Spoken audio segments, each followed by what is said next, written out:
నా కలే ఇలా నిజాలుగా నిలుస్తూ ఉంటే, నా కథలనే కవితలే పిలుస్తూ ఉంటే,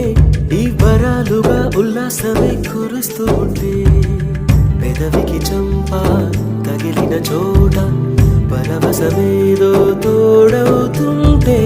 పగలే అయినా గగనంలోన తారలు చేరెనుగా.